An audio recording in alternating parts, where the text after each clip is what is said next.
just don't know. I don't know. I'm looking, yeah. Marc Clarke, that's classic. I love it.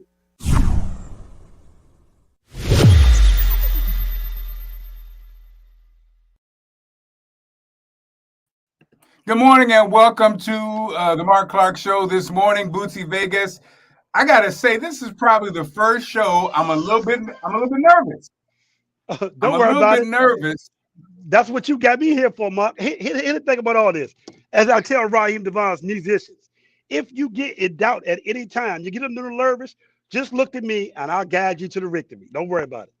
Well, because we have a guest on today. Not often when you have a real legend, and not just in the DMV.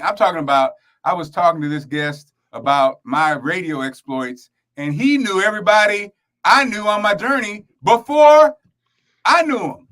That's a fact. That is a fact. He's a national treasure. And again, when people say that, we say it so often now, people want to give him his flowers. No, this interview today, you're going to learn some things. You're going to learn today some things you never knew before. Without any further ado, ladies and gentlemen, the man, owner of CD Enterprises, the GOAT, the myth, and he is the GOAT, the legend. Darryll Brooks joins us. What's up, DB? What's going on, buddy? Good morning. Good morning. I hope you guys hear me. Yes, we do. Oh, yes, good. we do. I'm up here fiddling with my my laptop and also my iPhone because I was trying to figure out how come I wasn't on one, but now I see after I downloaded, I got on. So okay, you're here, brother. I figured it out. So again, look at Darryll looking like an icon as always. Yeah, right. You know what I mean? So Bootsy, what's up, Bootsy? What's up, OG? How you doing, sir? You know what? When I saw your face first, I said, "Oh, maybe I'm in the wrong time," because you are the master interviewer. I'm very familiar with your style. But Mark, guess what? You have a what they call a compadre there. That's a beast. So I'm gonna enjoy this. Oh man, I'm glad you recognize it, Darryll, because so many people don't. No, I'm joking. No, people, he has become the questioner, Darryll. He's been hitting people in the head with these great questions. And that's why, again, as you know, Darryll, for years, Troy Johnson was with me with the Big Fat Morning Show in Baltimore, and that was the best kept secret. And now I got Bootsy Vegas. I get the best kept secrets. And as you all know, I'm married. But it ain't a secret. I married the most amazing secret of them all. But anyway. Yes, you did. So Darryll. Hats off. Gentlemen, to lighten the mood, not that we need to lighten it. I just thought this story is funny. And we all are men of a certain age. Man shot his male doctor after he made him come during a prostate exam. I just want to throw that out there for you guys because we're all in that rotation. So anyway, yeah. Milo Jackson he's on the run in Florida, y'all. Man, come on, guys. Let's just move forward and get this over with and deal with it like grown-ups, right? Okay. Now, I don't want to laugh at that. Yeah, I don't either. I don't know if I'm supposed to laugh at this or not. But, hey, man. Okay, so enough about this guy, Darryll Brooks. We're gonna go way back. So I want to first start off with your initial, who is Darryll Brooks? Tell us. The story. Tell us the backstory on you, my friend. Well, I think I was born and raised in Washington, D.C. For those from D.C., we call ourselves Freeman Hospital babies. My parents both grew up on Sherman Avenue, and I had the opportunity to go to school in D.C. I lived over in Northeast, over there by Benning Road, and went to Spingarn. My father owned 2 laundromats on Minnesota Avenue. My mother was a magna cum laude out of Miners Teachers College. When she passed, she was speaking like 5 languages. I got into advertising because I didn't want to work for nobody but me and my people. So I started an advertising agency, and the advertising agency went kaput. And I got involved with a nonprofit organization and used all the energy and things I learned from one side and applied it to the other side with a good team of people. Carol Kirkendall, who's been my partner since 1972, but really I met Maceo Leatherwood, who was my graphic artist, and a guy named Tony Taylor, who used to run the Bohemian Caverns. and they introduced me to the whole uptown arts people like Lloyd McNeil and those guys, Les McCann, and we started organizations called Compared to What Incorporated. We started doing programs on monument grounds. It was to celebrate the arts, and it was like a playoff of what had been happening during the riots in D.C. and the federal government and the district government were trying to find activities for youth. And my partner wrote up a proposal saying, okay, let's do this and let's do that and have an activity that brings youth, arts together in education. And that has been probably our mantra since the beginning. We just stuff in the, at the monument grounds. It was called Human Kindness Day. Another proposal was written to set up an arts program during the summer. And that's what we called the Summer Hut program. And we did that in Anacostia Park. And what's funny about that, we didn't know we were being played because the city had no programs for Southeast. So we came in with a program, all green and happy, happy, joy, joy. They put us over there in the hood and said, okay, do that. Guess what? It was successful for 4 years. We had, thousands and thousands of people participate in the program. And we started something besides doing educational programs during the day. We started doing concerts at night, which began, we call it, evening concert. But we were getting local groups opportunity to present themselves to the community. And so we were getting groups from all over the city, come down there 5 days a week. We had park service, sound, infrastructure, light, stage. We ended up doing workshops with a crew to help them become stagehand union, be able to put up sound reinforcement, put up lights, and be able to work a stage. Those guys eventually ended up getting a IOTC card from Local 22. So, and that was what they helped with Dr. Dines up at Howard University. I think the only point I'm trying to make is that there was a lot of components that came together because of a positive energy that delivered services, education, entertainment to the community, and it was all nurtured right there in Southeast and by some folks who just had another outlook on life during that time period. Is that enough for right now? Man, I love it, man. That's a great intro. I think one thing about our show that we're proud of is I think we haven't been doing it as long as you have, but I think at the end of the day, that is the basis for Bootsy and I and Allison and what all I've been involved with is at the end of the day, you're on the mic, you're on behind the camera, but you want to do something that creates positive change in the universe, right? And it's interesting because I think nowadays there's switch going on, but we'll hit that. But I want to go back, Darryll. So Allison's from DC, off Primrose, and her fondest memory, her parents were classic DC Peace Corps, Afro, dashiki, God is love people. And her fondest memories when I met Allison in St. Louis, and she couldn't wait to get back to DC because she loved her city, especially that generation, Darryll, was the drum circle at Malcolm X Park, which she took me to, and also growing up with at Carter Barron, those concerts at Carter Barron. Darryll, take us back to what you're talking about. That DC, that was Chocolate City, DC. Take us back there again. You basically did, but what was the spirit going on? Because I think the outside image was Chocolate City, crime, but then people here, though, there was a love affair going on with the city, with people from here.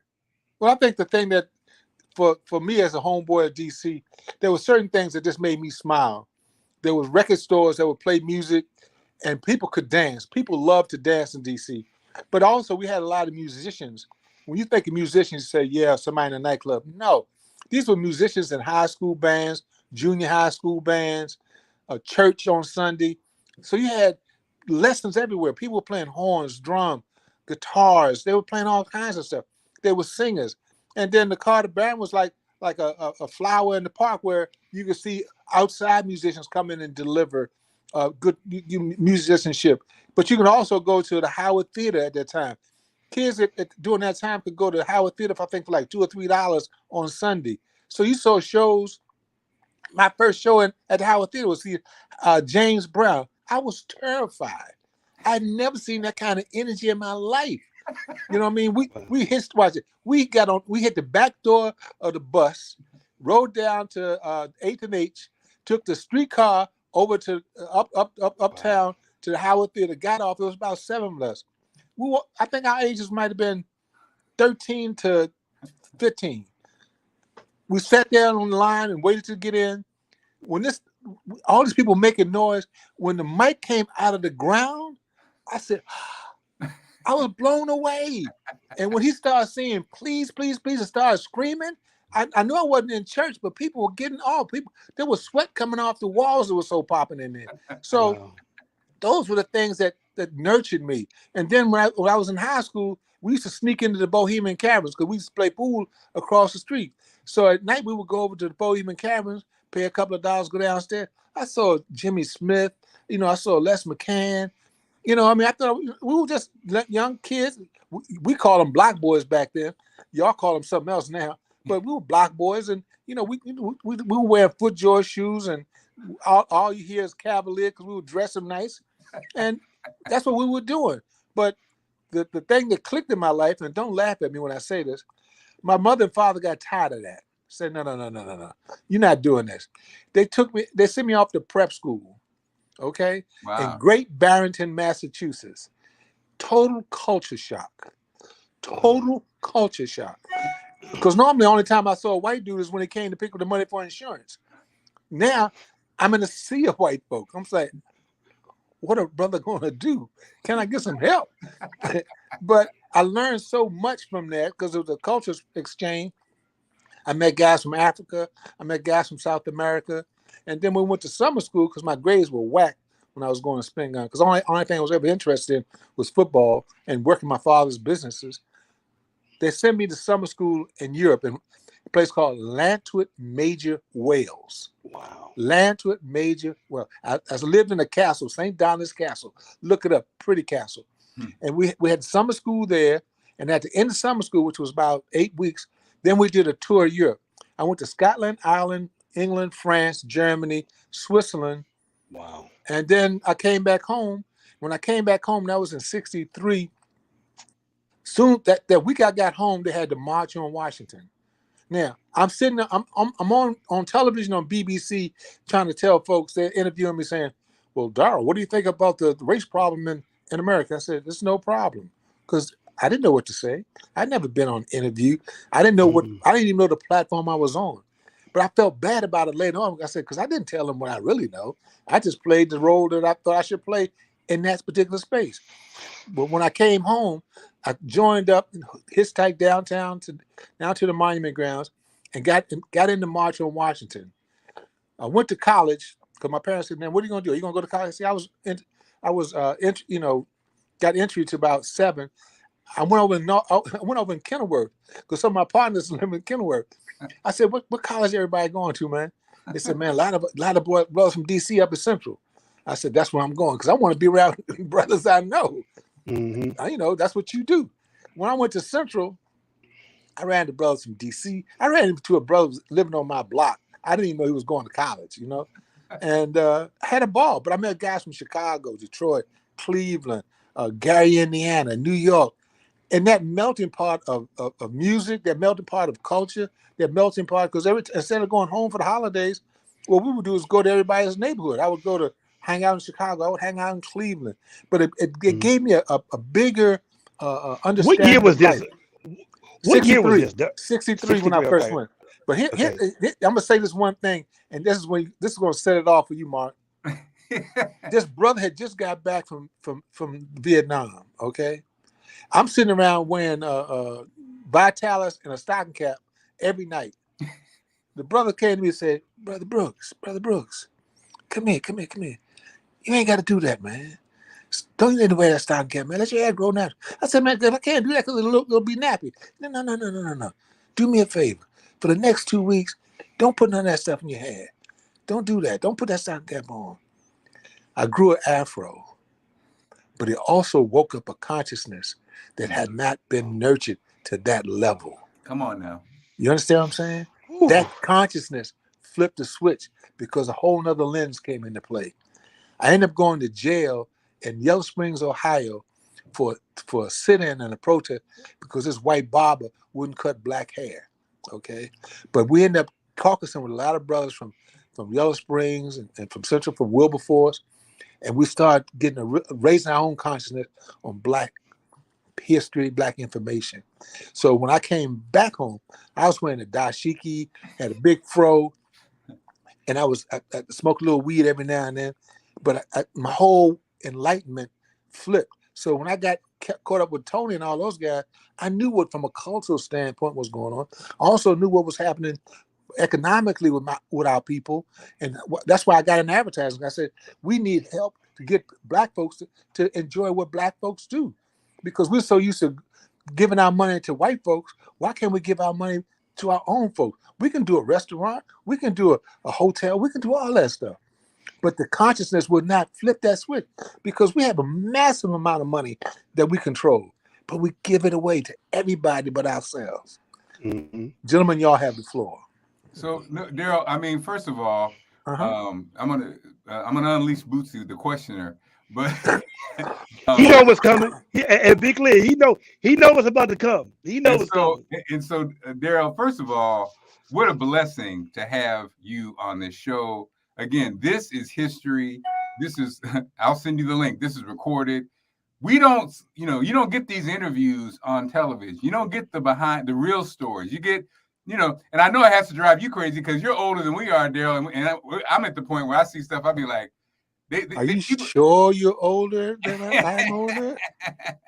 People, sometimes not their fault, don't know. It's like when you hear a song on the radio and you think it's the latest song, but it's been made like 5 different times with samples. It's almost like information is the same way, because we don't get a chance to talk to people like you to put it all in perspective.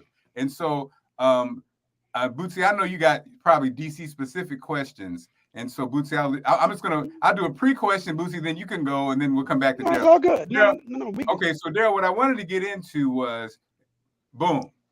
So when you talk about the Rock and Roll Hall of Fame, and you talk about rock and roll and these mega concerts that people, we grew up seeing these big rock concerts. And I think most people don't realize before the rock and roll concerts, it was these huge Black concerts and huge Black promoters, right? And I think we always, because we're always used to the narrative being like we're second or whatever. We don't understand that. No. Motown and those reviews, that was the big concert venue first, and then rock and roll came along. That was before rock and roll. So Darryll, give us a little bit of perspective on that, because as we were talking out there, you were telling me about people like St. Louis, like Massey and different people that I ran across. Bootsy, this little guy. I was in St. Louis. This little guy had a little ticket shop in my mind, right? And one day I was, I thought he was like, the little ticket shop you buy concerts. People, they didn't go there for the main concerts, but you went there sometimes for some blues concerts, for some this and that. So I was having a conversation, and he told me he was the first one that brought the Beatles to, I think he said to America, but I think it was in St. Louis. And then when I was talking to Darryll off air, he said, he brought him up. He said, oh, you mean da-da-da-da-da-da. So Darryll, take us back then before the rock and roll and all that kind of stuff when we were doing those kind of concerts. Well, I think what he's talking about is a bunch of brothers that were called Regal Sports. Regal Sports. They were in St. Louis, and they had a ticketing location, but they also had a bar, and they would. I'm trying to think of the guy's name who ran it. It'll come to me as in the conversation. But he knew August Bush. He knew the Bush family, so he had a great relationship with them.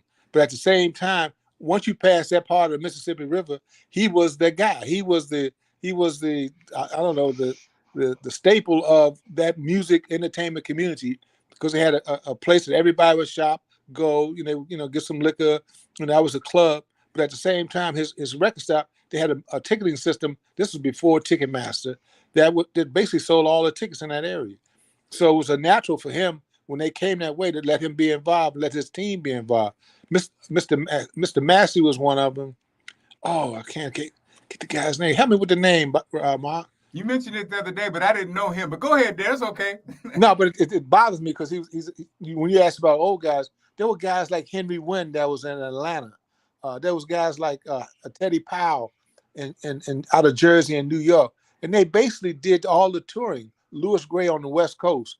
Those are the guys that were taking these artists that came out of Queen's Booking Agency, which was a Black booking agency in New York that did all the Isley Brothers stuff back in the day, all the old stuff. But those tours, and they were running the Chitlin circuit. to all the theaters that ran from here through the South. And I think those are the things that got wiped out as time grew, because white folks had opportunity to see that there was money in them that hill. And when we started, our economy got better, that's when they started saying, okay, we're going to take this. Because even when I started out, I could do a tour with maybe $100,000, seed money. In order to, you can't even buy an act now, a major act, for $100,000 now. There are acts now that start at $500,000 to $1 million.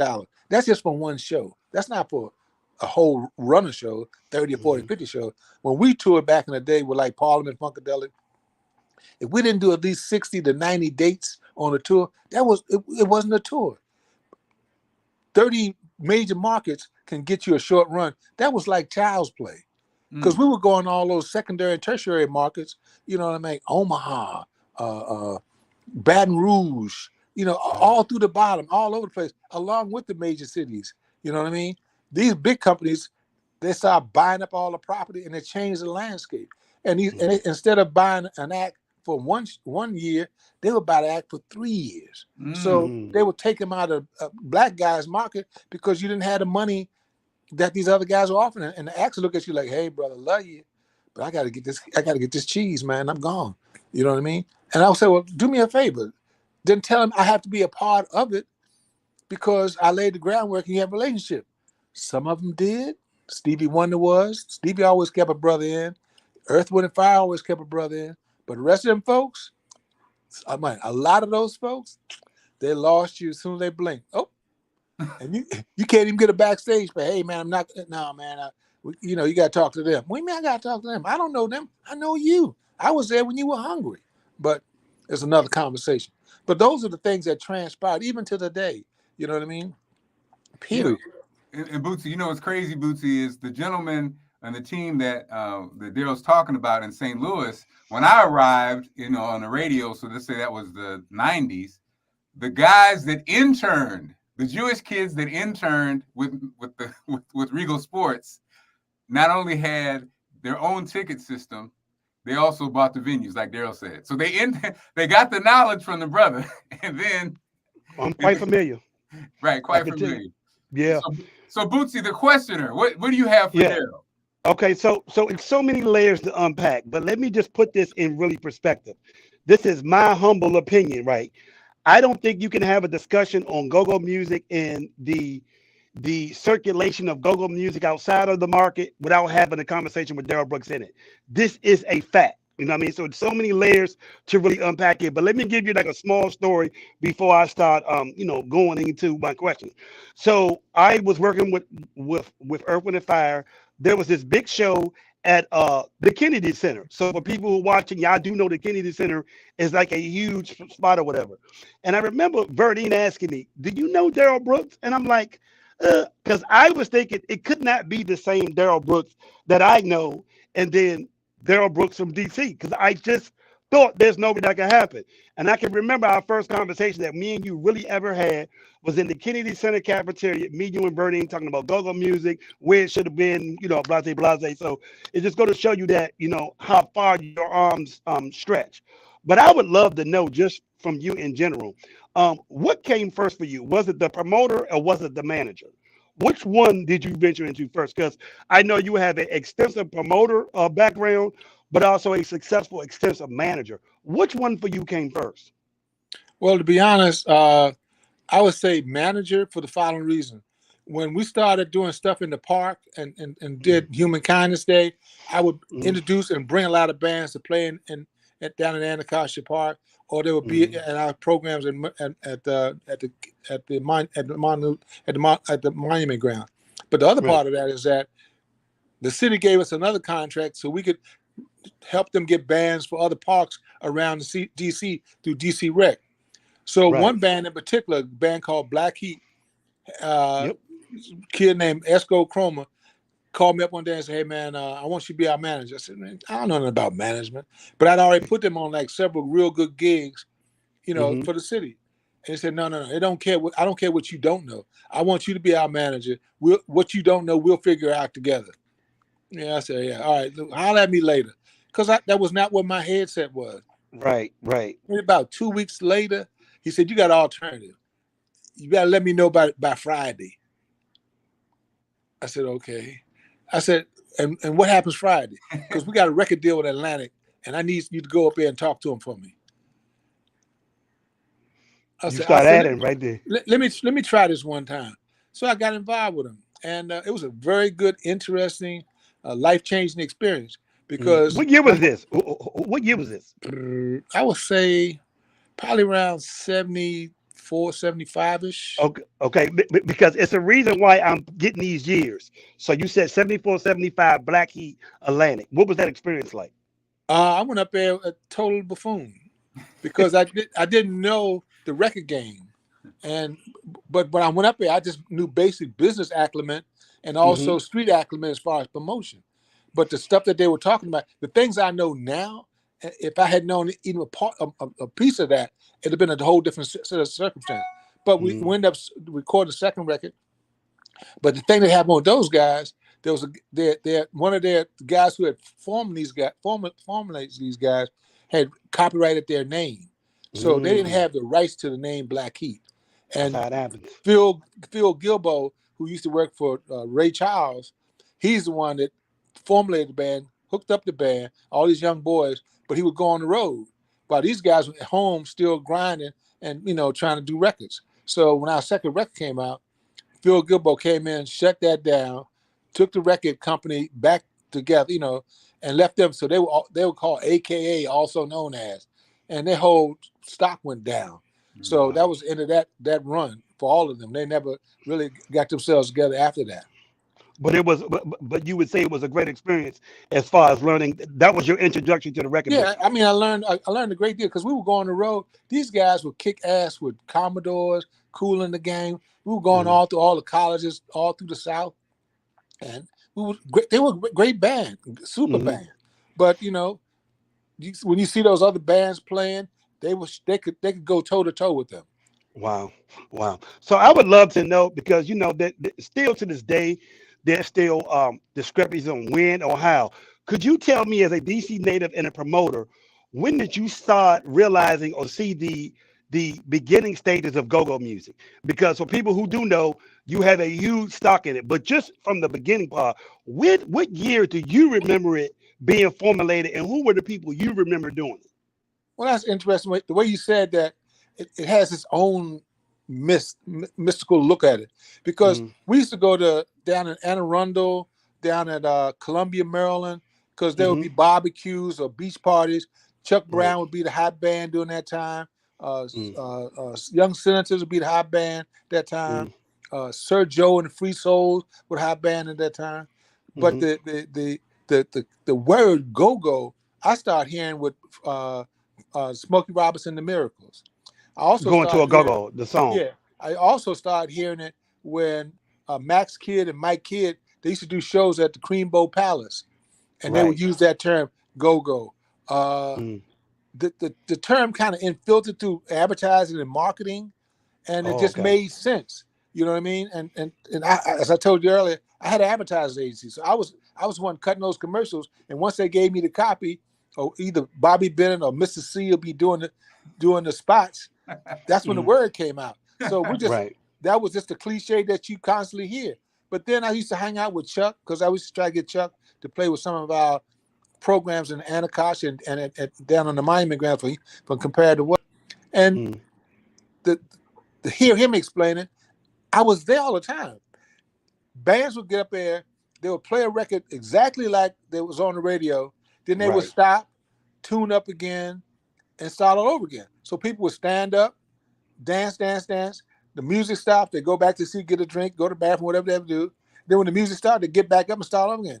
Well, Chuck's point was, I'm going to keep you on the floor. By him keeping you on the floor, it kept going and going and going. So that's where I thought it came from, because, it made sense. And Chuck had opportunity, or not opportunity, but he had a knack of interweaving modern popular culture with what was going on right there in front of him. Because he would give you some Duke Ellington, he would give you some King Pleasure. He would give you Right. some Muddy Louis Waters. Jordan. Louis Jordan. Louis Jordan, give you some Muddy Waters, all that kind of stuff, but then bring you right back with maybe a hip hop song, a LL Cool J. He could do Right. all that, and then his Right. percussion section of the band could keep you on the floor until they decide what they want to play next. And Chuck's band was very well disciplined and very well rehearsed. So Right. he had that pocket. Other bands couldn't compete with that because they was still, trying to get up, tweak stuff. Chuck wasn't about tweaking on stage. Rehearsal was done. Rehearsal. Right here, we just doing straight up playing. So I think that's what was going on. Right. So because it's interesting that I've heard Sugar Bear and I've heard Big Tony tell me that when they were playing at first, they would stop. They did a show with Chuck. Chuck would go all the way through, and then eventually everybody in DC that was a band start implementing that groove or trying to keep the dance floor or the audience in, just keeping the dance floor going or whatever. So that was very interesting. Now, I'm sorry, go ahead. No, I was gonna say Chuck was the benchmark of that whole intro. Okay. Yeah, 100%. So now, for most people who do not know, this amazing thing happened. This amazing thing that kind of took Go-Go over the top. Go-Go was flourishing in the early mid 70s, and then Darryll Brooks came up with this genius idea that had never been done before. Come on, hey, we already know what it is for people in DC. It was called Go-Go Live. So basically, Darryll came up with this big concert, but he did a genius idea of deciding he was going to record it through video or whatever. Could you please, because for most people, even at my age, to this day, that is still the greatest video documentation of a go-go concert with multiple bands. Can you tell us how you came up with that, and what was your expectation in the beginning of it? And are you surprised that in 2022 it's still lasting? Well, I want to get the record straight. Even though I was in the nucleus of that movement, I had just come off the road doing a tour with Run DMC called the Raising Hell Tour, across country. And I came home because there was a movie being filmed in DC called Good to Go. Right. And during that movie, a lot of my friends who I'd seen in the park, seen in the club, seen at the cabarets were part of that movie. So I wanted to come home, get nurtured with my friends. So I go down, they were at the pension building down in Northwest. I go down the pension building where they were filming. I run into Chuck, and Chuck said, hey. I said, how's everything going? He said, nah. I said, Chuck, what's wrong? Hey, man, it's just whack. I said, uh-oh. And sometimes when somebody tell you something's messed up, you want to step back like, I don't know if I want to get into that. You know what I mean? If somebody's upset, you don't want to be in that. Let that environment do what it's doing, and I'll catch him when he's on the up. So then I ran into Juju and Sugar Bear. And Juju busted straight out. Man, this shit, they making us look crazy out here, man. They got drugs, they got this. We ain't about that. And that's what them Bear said, Darryll, we ain't about that. We're trying to get away from that stuff. We're trying to do something good. And these guys got us looking whack. Then I ran into somebody, I think it might have been Funk or a White Boy, and they basically told me the same thing. So I went back to check. I said, okay, bunk this, man. If this is whack, we can do our own blanket movie. You know what I mean? Period. Let's do our own shit. We ain't gotta rely on somebody else to tell us what we are. We can tell our own story. Because I've been hanging out with guys who were doing that. But they hadn't been doing that here. So I said, hey, why don't you do this? Come past the office, let's hook up around Tuesday at my office, and we'll figure this out. Tuesday, them brothers walked through my door. Carol, myself, I think Gregory Hines, Gerald, everybody was at the office at the time. And we strategized. Let's do our own concert. And this is what we do. Now, I'm not going to take the 100% of the way. You're not going to take it. All of us going to be partners in this endeavor.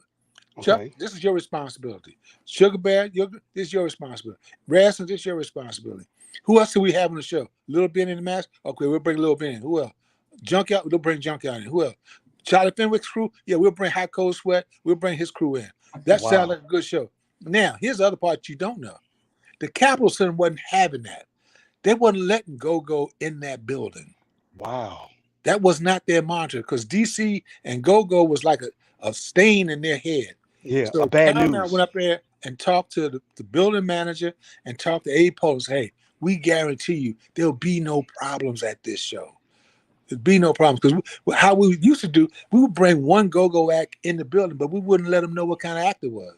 We just say we call it we got R&B that's playing with George Clinton. We got an R&B group playing with whoever.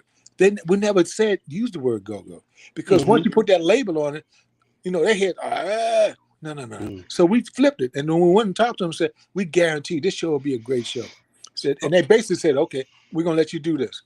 The show ended up being incredible because we used some of the Capitol Center's film crew. Then we had one of the number one sound companies out in Baltimore called Sheffield's do the sound. We brought on a lighting director to make sure we had enough lights to really light up the stage to give it the proper. And the thing that was inherent that you probably find out from the groups is that each one of these groups took a certain amount of pride in what they were going to do. So everybody was rehearsing. Guys were getting outfits done and all kinds of signs and stuff they were doing. So they knew from a public standpoint, so-and-so is going to try to outdo so-and-so. Ray Essence is going to go up against her. Lil Benny going to come in because Lil Benny had just come out of Essence. He going to come in there with his stuff. So guys came in there sharp as tacks. Ready to go. The show that you saw wasn't the lineup of the show itself because we had to edit it. You know what I mean? But if you had seen the run of the show the way it was, it built up to a crescendo. When the way we edited it, we had to edit it because number one, the show was too long to put on one VHS tape because VHS tapes only go 100 minutes, 99 minutes. So in order to fit the format, we had to chop it up and flip it around because Chuck played longer than that. DC Scorpio was not the opening of the show. You know what I mean? So things had to be flipped around because DC Scorpio, he didn't have a band. So he had to play with Chuck, which came on later in the program. Right. You follow what I'm saying? Oh, 100%. So those kinds of adjustments when you come to the editor's suite, as you would know, that's how that came about. But we pressed them ourselves. And we had a relationship with Douglas Records and Douglas Jamal and a guy named Lou Rosenfeld, which had Douglas Records on F Street. So we went in there and told Douglas, yo, we're going to print these up. All we got is some cassette tapes and some VHS tapes. Pay us for what you got. As soon as you finish that, we'll bring you some more. Because we'd always heard all the ghost stories of people not getting paid. You have to wait 90 days to get paid. And, us street guys said, no, we ain't doing that. Give us our money right there. You'll get more. And as long as you sell them and give us our money, you'll get more stuff. He put a big console television in his front window. Just so happens our office was right across the street over top of a shoe store on 11th and F Street. So one day we walked out to go get something to eat. And then we came out. We saw all these mounds of people all in the street and all in the sidewalk. We said, what's going on over there? As we got close, we saw our video being looped on his big console television and all these people watching the show. And we started laughing. And then we got something to eat because we didn't think about it anymore. You know what I mean? Because the only thing we know, once he runs out, he'll call us, he'll get some on tape. That's how we did it. I got a call from Kathy Hughes. Hey, Darryll, the dope boy is going to come after you because you done took all the money off the street. I said, just don't give him my address. I'm good. Let's keep it moving. It's no problem. But it was a good run. Okay, so just for everybody in context, because I know there was a lot being said, but let me give some context at the beginning. There was a movie called Good to Go that Chris Blackwell, who managed Bob Marley, he was the guy who was in charge of Island Records. He made an attempt to partner up with Go-Go. He created a movie and a soundtrack, and everybody in the DMV hated the movie. So it's good the context of the fact that the story plot was really bad, even though people feel like Chris Blackwell's attempts was good. The fact that the movie, don't forget Max Kidd. Max integrated the guys into the movie. Yeah, okay. But let me give you an unknown fact about that. So there's 3 people that were involved in that. It was Verdine White, who was the music director, Chris Blackwell, and then Max Kidd came in as the promoter. So I kind of actually had a conversation with Chris Blackwell and Verdine about it. And what they both explained to me was that, and even Chris Blackwell, because I would say about 7 years ago, there was a Go-Go documentary. I was asked to be in it. When I was walking in, Chris Blackwell was walking out. And they introduced us, and he said that he regretted the story plot. So for a lot of people, the story plot of Go-Go being connected with drugs, and then for people who from DC, there was a story about a lady named Catherine Fuller, who people kind of feel like it was similar to that story where it was a gang rape or whatever, leaving from a go-go. So people wanted to disassociate themselves with that premise, and the movie was kind of loosely based around people get high to go to the go-go and do wild stuff. So what Darryll is talking about is the fact that he did Go-Go Live to kind of create, to erase the stain of that movie, which Chris Blackwell said it was a good attempt but a bad plot. So I just wanted to give everybody context of what that, because Burdine, who was the music director as well, he kind of told me the same thing, that he wished they would have had a different story plot or whatever. So just moving as we move forward, I would say for the first 2-3 years, how many copies do you think you sold of Go-Go Live? Because it was a massive, and I know I'm doing bad business possibly, but just for context, it was a massive success. That was the one time that everybody had the VHS and everybody had the record or a copy of the record. I would say for the first 2 years, what numbers do you think you did, and were you surprised of the demand of the recirculation of the product? Well, to be honest, Mr. Vegas, I generally don't discuss my bank account. Yes, but sir. I will say the following: that we did a very good run. We did a second run, and then we accomplished our obligation to everybody who was involved with us. Right. Then we started our own record label called I Hear It Records. Mm-hmm. I reactivated that label about a year ago. That's why I got a lot of groups now on my label, which you're aware of. But at the same time, the bootleggers and the community took over. They started pressing it themselves. They started selling the cassettes themselves, and that didn't bother me, because if somebody could still foster the imaging and the music in the community, it was no problem. It was like, okay, we took the first leg of the relay. Y'all can take the second leg of the relay. People have been. I've heard so many stories of how that changed their lives when they were in junior high school, elementary school, watching their older brothers and sisters get involved with it and how much they enjoyed it. And that tradition has laid a premise up until today. I still hear at least once or twice a month, Darryll, when you going to do another one? Or, man, I couldn't wait to see that. Oh, yeah, I still got my copy. It's wore out. You know, or I bought 2 copies because my first one, we just wore the tape out every day. 100%. 100%.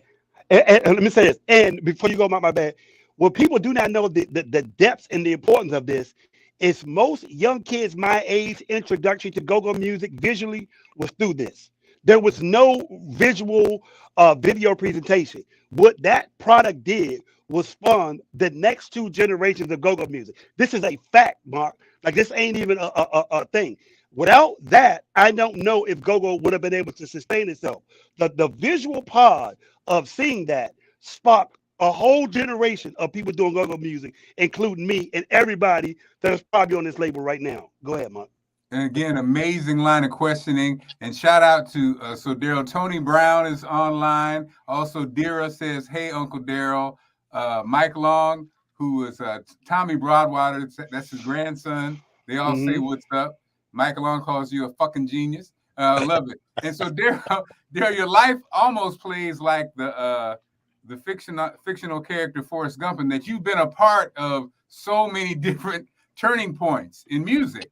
And so you were part of the NWA tour, Ice-T, Ice Cube, hip hop. You remember when HUR had whole signs about we ain't playing no hip hop or no rap, and it changed.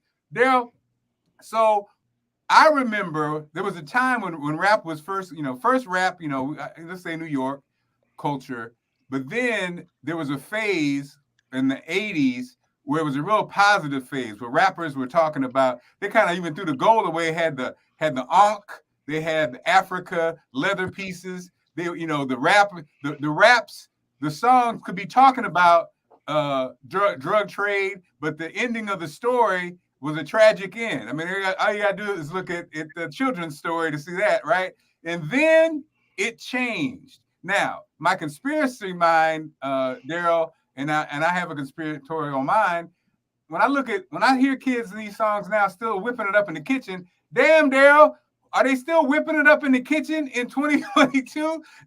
Is that people still cooking up drugs in the kitchen? I mean, or is there a something going on? So, Darryll, number one, when did you see the switch happen? And then also tell us about that whole NWO experience. Well, 2 things, because you touched upon several things. I had the opportunity because I was traveling in Parliament Funkadelic.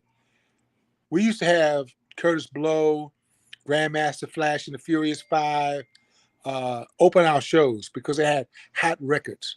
And, you know, when you had a hot record, that's always good for the opening act. They were easy to deal with because all they had was an 8-foot table and some turntables. And, you know, you get them in, get them on and get them off. The union used to laugh. Like, are they going to play on that? And we just say, hey, that's what they do. And they start putting a styrofoam in between the table and the turntable so it wouldn't bounce because sometimes they came with dancers. But then things progressed. They started being rap tours. And I think NWA came later, but Run DMC did a great deal. And Duck Jam did a great deal because they started putting major production involved. But before that, there were other groups because I'm sure you remember, you might not remember, but we were involved with Salt and Pepper in their early touring days. And we kind of formulated and changed their whole presentation on the road. Instead of them running around, we gave them a production and other groups that came along with them, like Kid and Play. And then we ended up doing a joint venture with Herbie Lovebug, and we ended up touring and put packages together. And to be honest, we had Teddy Riley and Guy open for Salt and Pepper. We had MC Hammer open for Salt and Pepper. And we also put an all-girl band, Pleasure, as their backup band. So that gave Cheryl an opportunity to command a band. And that's when nobody could kick their ass. We were kicking everybody's ass. Because number one, they had up-tempo hits, and they had an ass-kicking band. So, you know, somebody would say, hey, man, you know, your girls got to come before. No, don't worry about us. We all right. We did a tour with R. Kelly. R. Kelly said, you know, hey, y'all, I'll come on before y'all thinking he was going to kill us. We waxed his ass every night. So then we go to Chicago. We sold out 2 shows in Chicago. His manager said, Darryll, R said, he got to be the closing act in his hometown. Can he close the show? So that means we said, great. Cheryl said, Darryll, go book us a restaurant and go book us a bowling alley. That's be the first time we'd be able to hang out during the day and not get off stage at midnight. So I did that. The first night when we had to come after us, he cried because the audience was wore out. So the next night I get a phone call at like 2:00 in the morning. Hey, Darryll, R wants to change it around. I said, no, you can't change it now, brother. We've already got reservations for the night too, as well as who's going to pay for the production to change the stage around, you know, because that means we had to reset the whole stage. Who's going to pay for that? No, we're not doing that. We're not sharing that expense. So your man got to close again tonight. We laughed all day long. You know, that made them even get even extra hard that next day. You know, so, but the thing that also, Mark and Bootsy, I want y'all to recognize, the music that we were doing across country was very positive. You know, these are the breaks and things that were going on in the area. But when the drug of choice changed, when the mafia and white folks and the hustlers started changing the drug from weed to cocaine to free base to crack, when that changed, that's when some of the lyrics of those pockets changed because guys were talking about that and they glorified it because it was making money in the streets. And if you recognize what happened, the federal government flooded Oakland with crack. They flooded them with that, and they really turned their whole head around over on the West Coast. It slowly came in the Bible Belt and started changing. So as you went across country, attitudes changed. A certain kind of meanness came up. People started using guns instead of knuckling up. It was this change, and that I think that was the change in the dynamics of the music. I got involved with Ziggy Marley. And those guys, Third World. I used to manage Third World, and I was trying to integrate a more of a cultural exchange into our community and see what that could do. But big money, big corporations were pushing a whole nother agenda into our community and across country. They did not expect, believe me, they did not expect that white suburbia and white males and females would fall into rap. They had no idea that was going to happen. And when that happened, what a change, because rap music now has become popular music. And it has accelerated because remember, we were wearing little dookie chains, little thin gold chains. We thought sneakers was happening. We thought this was happening, little jogging suits. No. You watch the change. Watch early Puffy videos to later Puffy. They weren't riding in yachts. They weren't riding in Lamborghinis. They were happy to have a Honda that had wheels on it. You know what I mean? That whole game changed. They weren't good. They didn't have big watches. They were wearing what do you call it? Swatches. You know what I mean? So those things changed as time went on, and it gave us whole nother imaging because we live vicariously through our artists. You know what I mean? When James Brown and them had all this big jewelry and it fell out in the audience, nobody ran out in the audience because the shit was costume jewelry. These rappers took that stuff as like, you got to have real jewelry. Okay, you got real jewelry. That's when you start getting stuck up. Because how you gonna walk in a room with $50,000 worth of jewelry in some of these communities and somebody don't challenge you? They ain't got that money. You got what they want. When you flaunt it, that means you think you should own it. No, you don't. They're gonna come after it. So I watched that change. Eazy-E was a great producer, was a great hustler. Russell Simmons and what Leor and them developed with Def Jam. Shy-Ty, what he did. Latifah and Shakim, what they did. You know what I mean? There's a lot of different pockets of guys that came across the country that developed artists. Jay Prince in Texas. Master P, think of what they did industrial-wise, economic-wise. But that's not publicized to the magnitude that it should be. And the best thing that happened to them, to be honest, was the internet. Because they couldn't censor what was going on here as well as they censored it as it was going on in those communities. And Darryll said you got to share some of your reggae, just a little bit of the reggae stories. You know Darryll. Darryll basically turned me on to that. She was my counselor, and my culturalist. I would go to Darryll's house, sit in her living room. The girl had a museum and a glossary of all types of music, and she would tell me from a cultural standpoint, this is what's happening here, this is what they do there, this is what happens here, this is what happened here. And listen to this. And I would sit down and listen. Then she would give me a tutorial to take these CDs home and listen to them, and you'll be better know. And I used to call it reggae instead of reggae. So I would even pronounce, she even told me how to pronounce it properly. You know what I mean? So yes, shout out to Darryll. She's an excellent connoisseur, curator of the culture. Paul Porter's on. He says, what was the best era for you? 80s, 90s, or 2000s for concerts? I'll say the following. When I was young and getting involved with it for the first time, it was fun because I didn't know where I was going. I didn't know what I was doing. Right. And the first time I lost money, I was upset because I thought every time you do a show, you're supposed to make money. And I'd done 13 shows with Parliament Funkadelic from D.C. all the way down to Hollywood, Florida. And when we got to Hollywood, Florida, there were so many people trying to get into the concert, but it was only a 2-lane highway. So the people got clogged up on the highway and couldn't get to the building by the curfew. So I lost money there. Excuse me. So I was sad. But after that, we did all the Parliament Funkadelic tours, the Uncle Jam's Army tour, the Atomic Dog tour, the Aku Boogie tour, the second land of the Mothership tour. We landed it in Madison Square Garden. We landed in Central Park. The Mothership that you see at the museum, we did that in Central Park. So, but the Raising Hell tour was one of the biggest rap tours, most successful rap tours of that era. That was in '86. That was incredible. But we also did the Barcades tour across country. We also had Heavy D across country. We had Salt and Pepper Cross. So all those were great opportunities. They were fun because, to be honest, we had an opportunity to take young adults, young kids who were like between 19 to maybe 25 across country for the first time, basically disciplined them. Wait a minute, I did the first 3 Public Enemy tours across country. So I got Public Enemy plaques around my house.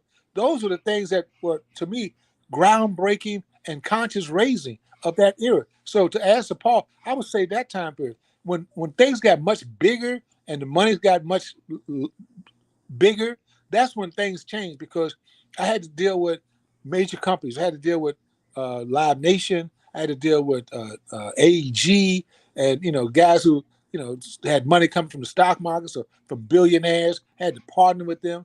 And Clear Channel. Well, Clear Channel. Yeah, Clear Channel ended up being Live Nation. So You know, so they changed the contour of what you can do. But I would say the era that I had, because I got to say one other thing. We put black roadies on the map, not on the map, but we got them integrated into the business. Absolutely. You know, we had some of them working. They got internships out there at the complex, out there with Maurice and Earth, Wind and Fire, and we had them with Parliament Funkadelic. He told me. We try to put guys in the business. So we wouldn't go to some buildings if they didn't have black guys on the call. We tell them we're not coming to the show. You know what I mean? So we were doing those kind of things. So Mark, if you go back to what I said to you earlier when I came back home, when the guy made me take off that stocking cap, that never left. I always wanted somebody. That's why anytime we do a real good show, a big show, I always got to have a go-go group on these shows. That's a fact. Why would I not have somebody from my hometown be a part of this, get some of the same exposure, and make some of this money? Why wouldn't I? If I can do it, I'm going to make it happen. So we've been consistent. My partner and I have been consistent with that. So nobody else is coming. Nobody else is going to take care of your family but you. Nobody else is going to do the kinds of things. And if you don't respect it or command it, then you don't get it. I don't know. I kind of went off on a trip. I'm sorry. No, it's all great. I would love to ask you this question. What made you come up with the Summer Spirit Festival, and what was your planning in that? Because that at this point in the DMV, that is the most. You fell right into it. I know. You fell into the trap. Oh, I'm sorry. Let me watch his face when I say this. Bootsy, we've never changed. Right. The same thing we did in the park. Education through the arts, education through music. It's the same.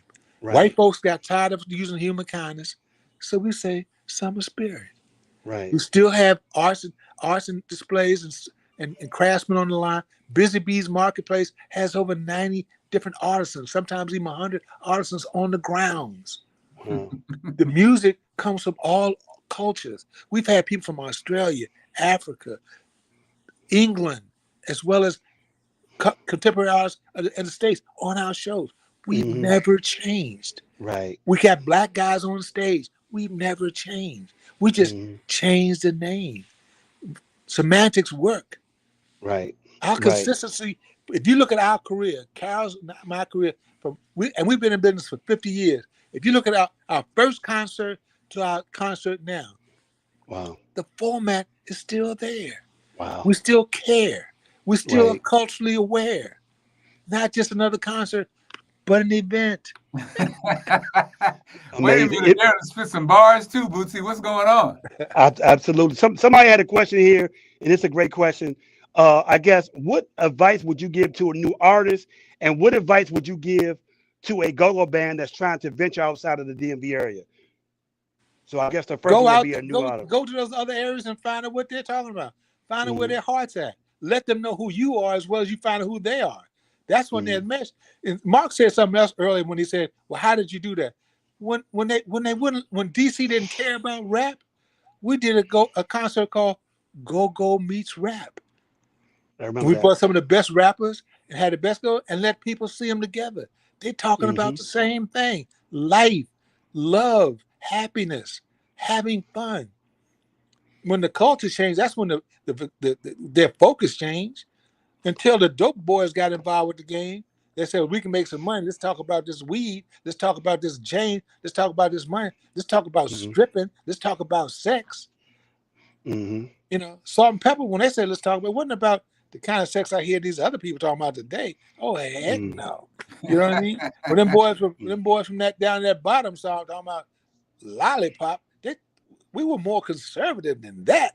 DC is a scholastic hub of education. We got we got kids that can read. So the stuff they were talking about, I'm not saying that to everybody, but I'm just saying some of their topics would not have been our topics. Right.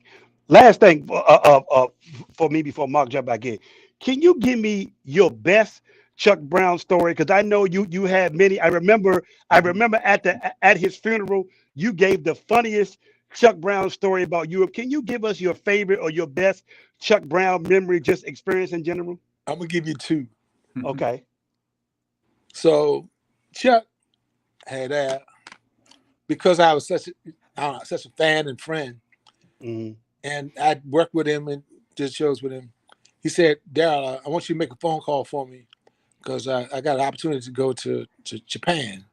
I said, okay, just tell me what you want me to do. Because I'd already road managed, I'd already been in that world, but I never asked him to do anything for him. You know, I would, hey, Chuck, where you going tonight? I'm going to Carter Barron. I said, I'm going to ride up there with you. Come on, get in the car. It was that kind of relationship.